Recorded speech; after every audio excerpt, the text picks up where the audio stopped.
प्रभु की महिमा हो। प्रभु आप सभी के संग रहे और आशीष दें। आज के मन के लिए मैं आपके लिए पढ़ूंगा प्रेरितों के काम 9 अध्याय उसकी 15 और 16 आयत।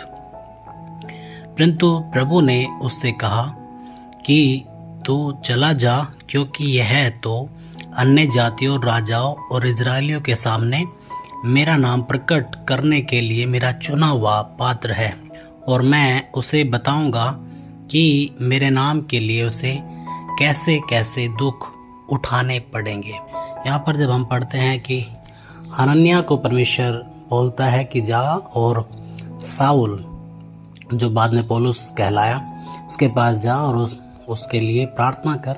और परमेश्वर जब हनन्याह को उसके पास भेजता है, कि बाइबल में हम परमेश्वर के बहुत से वायदों को पाते हैं जो परमेश्वर अपने लोगों के साथ करता है। जैसा उसने कहा है कि मैं तुम्हें एक आशीष दूंगा, तुम्हें किसी बात की घटी ना होगी, मैं तुम्हारे बीच में से रोगों को दूर करूंगा, मैं तुम्हारे संग रहूंगा, मैं तुम्हें छुड़ाऊंगा, मैं तुम्हारी प्रार्थनाओं को सुन करके उत्तर दूंगा।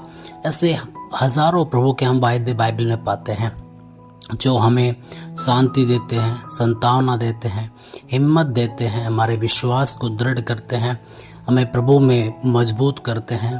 परमेश्वर के वायदे हमें समय समय पर संभालते हैं और हमें प्रभु में और नज़दीक जाने के लिए सहायता करते हैं। लेकिन कि एक अजीब वायदा जब आप पढ़ते हो, जिसको आज कलीसिया बहुत से लोग पसंद ना करें, कि परमेश्वर ने एक ऐसा अनुग्रह हमें दिया है, एक ऐसा वरदान, एक ऐसा ग्रह हमें दिया है।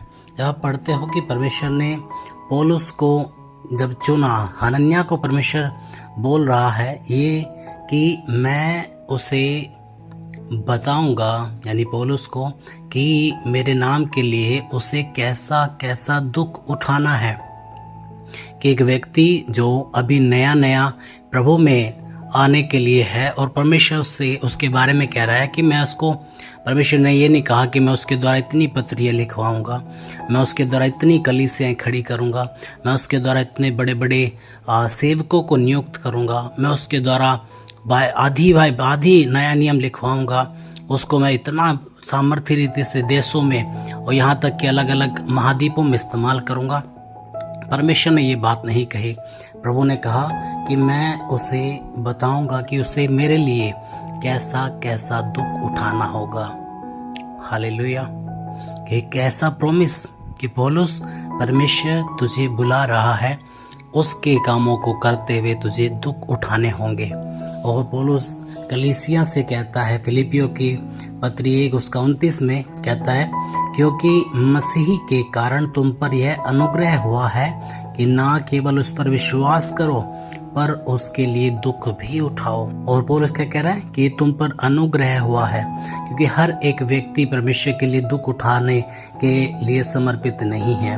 आज हम परमेश्वर से अच्छी वस्तुएं लेना चाहते हैं, परमेश्वर हमें हील करे, हमें अच्छी जॉब दे, हमारी सब ज़रूरतें पूरी हो, हमारे जीवन में कुछ तकलीफ ना आए, हमारे बच्चे सफल हो, हमारे घर में सुख शांति हो, सब कुछ अच्छा हो, और कोई भी दिक्कत, कोई भी परेशानी से हम हो करके नहीं जाना चाहते।